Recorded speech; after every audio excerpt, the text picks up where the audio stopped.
നിന്ന് രക്ഷപ്പെടാത്തവൻ മണ്ടനാണ്.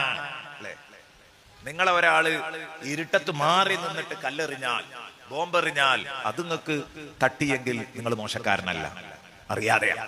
നേർക്ക് നേരെ വന്നിട്ട് നിങ്ങൾക്ക് പ്രതിരോധിക്കാൻ കഴിഞ്ഞിട്ടും പ്രതിരോധിച്ചില്ല, അത് നിങ്ങളെ മോശത്തരാ, അല്ലേ? അപ്പൊ ഇവിടെ എന്താണ്? തുറന്ന ശത്രുവാണ് ഇബ്ലീസ്. എന്നിട്ടും ഇബ്ലീസിന് ഇങ്ങനെ നിന്ന് കൊടുക്കരുത്. ഇബ്ലീസിന്റെ കളികൾക്ക് നമുക്ക് ചില സന്ദർഭങ്ങളിലൊക്കെ ബോധ്യപ്പെടുത്തി ഇബ്ലീസിന്റെ പണിയാണ്. പിന്നെ ആ പണിയിൽ നമ്മൾ ഇങ്ങനെ നിൽക്കരുത്. നമ്മളെ ഇന്ന് രക്ഷപ്പെടാൻ നോക്കണം. ഇന്ന ശൈത്വാന ലിൽഇൻസാനി അദുവ്വും മുബീൻ. തുറന്ന ശത്രുവല്ലേ പിശാച് മനുഷ്യന്റെ. അതുകൊണ്ട് മോനെ ആ അപകടത്തിലേക്ക് ചെന്ന് വീഴരുത്. കാക്കാരോട് പറയണ്ടോ എന്ന് പറഞ്ഞു. ഇപ്രകാരം നിന്റെ റബ്ബ് നിന്നെ തെരഞ്ഞെടുക്കും. നീ ഇപ്പൊ കണ്ട സ്വപ്നല്ലേ, അതേ രൂപത്തിൽ നിന്റെ റബ്ബ് നിന്നെ തെരഞ്ഞെടുക്കും. എങ്ങനെയൊന്നും പറഞ്ഞില്ല, വ്യംഗ്യമായിട്ടാണ് പറഞ്ഞു വെച്ചു. സൂര്യനും ചന്ദ്രനും 11 നക്ഷത്രങ്ങളൊക്കെ നിന്റെ മുമ്പിൽ സുജൂദ് ചെയ്യും. ആ അത്രയും വലിയ ഉന്നത പദവിയിലേക്ക് നിന്നെ റബ്ബ് നിന്നെ സെലക്ട് ചെയ്യും. വകദാലിക യജ്തബീക റബ്ബുക വയുഅല്ലിമുക മിൻ തഅ്വീലിൽ ഹദീസ്. നിനക്ക് അല്ലാഹു പഠിപ്പിച്ചു തരും മിൻ തഅ്വീലിൽ ഹദീസ്, സ്വപ്ന വ്യാഖ്യാനങ്ങളും അതുപോലെ തന്നെ വർത്തമാനങ്ങളുടെ മറുപുറം വായിക്കാനുള്ള ശേഷിയും നിനക്ക് അല്ലാഹു പഠിപ്പിച്ചു തരും. വയുഅല്ലിമുക മിൻ തഅ്വീലിൽ ഹദീസ്. തഅ്വീലുൽ ഹദീസ് എന്ന് പറഞ്ഞാൽ ഒന്ന് സ്വപ്ന വ്യാഖ്യാനം എന്നാ. കുറെ ആളുകൾ വിശദീകരണം കൊടുത്തു സ്വപ്ന വ്യാഖ്യാനം. അത് മാത്രമല്ല എന്നാണ് റാസി ഇമാമൊക്കെ പറയുന്നുണ്ട്. അത് മാത്രമല്ല, തഅ്വീലുൽ ഹദീസ് എന്ന് പറഞ്ഞാൽ വർത്തമാനങ്ങളുടെ വ്യാഖ്യാനം എന്നാണ്. സ്വപ്നവും അതിൽപ്പെട്ട ഒന്നാണ്.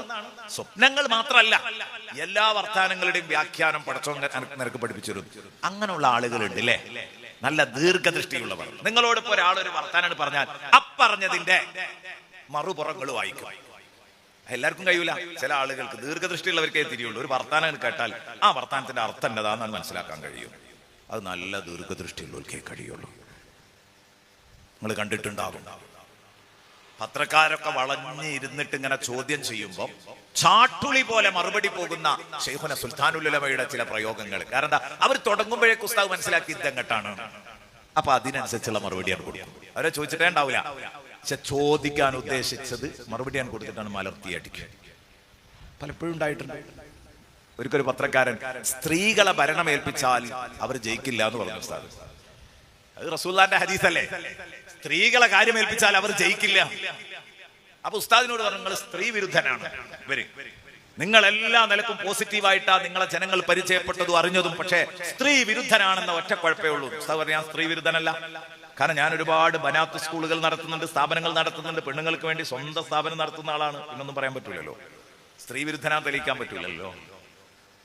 അപ്പൊ ഉസ്താദ് അതിന്റെ ഇടയിൽ ഉസ്താദിനോട് അവർ ചോദിച്ചു, എന്തുകൊണ്ടാണ് ഈ പെണ്ണുങ്ങൾ ഭരണത്തിൽ വരുന്നതിന് നിങ്ങൾ എതിർക്കുന്നത്? പെണ്ണുങ്ങൾക്ക് കാര്യങ്ങൾ നിയന്ത്രിക്കാൻ പരിപൂർണമായിട്ട് ശേഷി ഉണ്ടാവൂല എന്നുള്ളൊരു വർത്താനം സത്യമാണ്. അത് പറഞ്ഞു, ഇസ്ലാം പറഞ്ഞു. അപ്പോഴേക്ക് പെണ്ണുങ്ങൾക്ക് കുശാഗ്ര ബുദ്ധി ഉണ്ടാകൂല, ദിഷണാശേഷി ഉണ്ടാവൂല എന്നാണോ കാന്തപുരം നിങ്ങൾ പറയുന്നത് എന്ന് പത്രക്കാരൻ. അപ്പോഴേക്ക് ഉസ്താദ് പറഞ്ഞു, ഉസ്താദിനെ അറിയാൻ ഞാൻ എന്താ ഒരു പറയാൻ പോണ്. ഉസ്താദ് പറഞ്ഞു, എല്ലാവരും ഇന്ദിരാഗാന്ധിയാകൂല. ഇനി മിണ്ടാൻ പറ്റൂല. വരാൻ പോണ ചോദ്യത്തിന് ഉത്തരാണത്. എല്ലാവരും ഇന്ദിരാഗാന്ധിയാകൂല. ഇന്ദിരാഗാന്ധി ഉണ്ട്, അതാ ഒരു ചോദിക്കാൻ ഉദ്ദേശിക്കണം. ഞാൻ അടുത്തത് വിജയിച്ച ഭരണാധികാരി അല്ലേ ചോദിക്കാൻ നിൽക്കുകയാണ്. അപ്പൊ അതിന് ചോദിക്കുന്നതിന് മുമ്പ് മറുപടി പറഞ്ഞു, എല്ലാവരും ഇന്ദിരാഗാന്ധിയാവൂല. അത് റയർ കേസുകളാണ്, ഒറ്റപ്പെട്ട സംഭവങ്ങൾ. മൊത്തത്തിൽ സാമാന്യവൽക്കരിച്ച് പറയുകയാണെങ്കിൽ ആണും പെണ്ണും രണ്ടാണ്. അപ്പൊ അങ്ങനെ വർത്തമാനങ്ങൾ കേൾക്കുമ്പോഴേക്ക് ഓരോ വർത്താനം കേൾക്കുമ്പോൾ ആ വർത്താനത്തിന്റെ മറുപുറം വായിക്കാനുള്ള ശേഷി, അതാണ് തഅ്വീലുൽ ഹദീസ്. അത് യൂസുഫ് നബിക്ക് നന്നായി ഉണ്ടായിരുന്നു. വയുഅല്ലിമുക മിൻ തഅ്വീലിൽ ഹദീസ്. കാര്യങ്ങളുടെ കിടപ്പ്, വർത്തമാനങ്ങളുടെ യഥാർത്ഥ വ്യാഖ്യാനം എന്താണ്, അതിന്റെ താല്പര്യങ്ങൾ എന്താ, സ്വപ്ന വ്യാഖ്യാനം വളരെ വൃത്തിയോടെ കൃത്യമായി പറയാനുള്ള ശേഷി, ഇതൊക്കെ റബ്ബ് നിനക്ക് പഠിപ്പിച്ചു തരും മോനെ. അതോടുകൂടി അല്ലാഹു അവന്റെ അനുഗ്രഹം നിന്റെ മേൽ പൂർത്തീകരിക്കും. യഅ്ഖൂബ് കുടുംബത്തിന്, ബനൂ ഇസ്രായേലിന് നീ ഒരു വലിയ സംഭവമായി മാറും. നിനക്കും യഅ്ഖൂബ് കുടുംബത്തിനും അല്ലാഹു നിഅ്മത്ത് പൂർത്തീകരിക്കും അതോടുകൂടെ.